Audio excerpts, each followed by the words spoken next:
on April 27th, which was the day before, in the evening, the Germans had moved into the area because they were on retreat.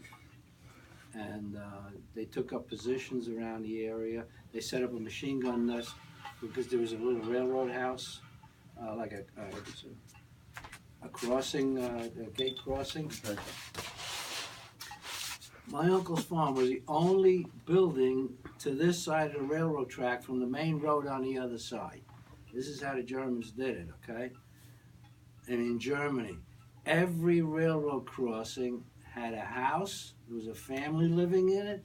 His job was, when a train came, he would put the gate down. Train would pass, he'd put the gate up. I mean, it wasn't like there was one village on one side and another village on the other side. It was just the one single house. He was there simply anytime we crossed the railroad track, and it was the only way to get in and out of my uncle's farm. Okay? So aside from that, but they had set up a machine gun nest up there.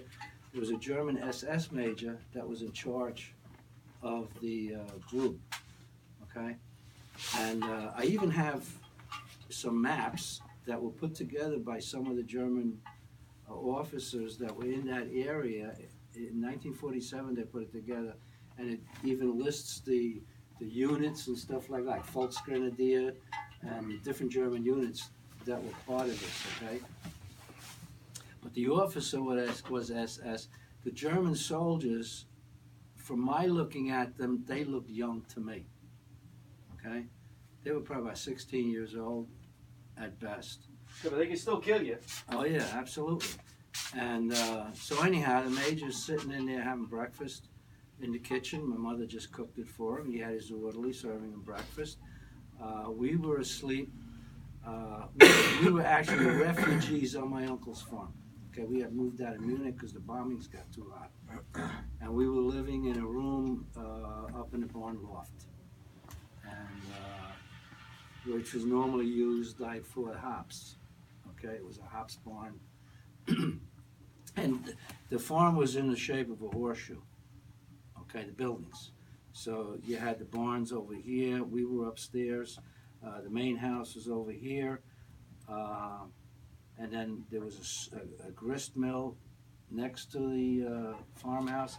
And then there was a sawmill that made up the U. Okay? And that's what my uncle did. He ran a grist mill and a sawmill. And we had two French POWs that lived there with us. One of them taught me how to swim. You know, they were like part of the family. And because they weren't going to run away. Where were they going to go? To France? I mean, it was occupied by Germany, okay? Here they got 3 squares a day. They were farmers to begin with, and, you know, they were workers. So anyhow, unbeknownst to the major, the Herr Major, the Americans were probably 3/4 of a kilometer away to a village across which would normally be considered like swampland, okay? But I mean, it was grassy, but anytime a spring snow melt and stuff like that, this thing would flood, okay? So you really couldn't bring vehicles across there. The Americans didn't come across that way anyway.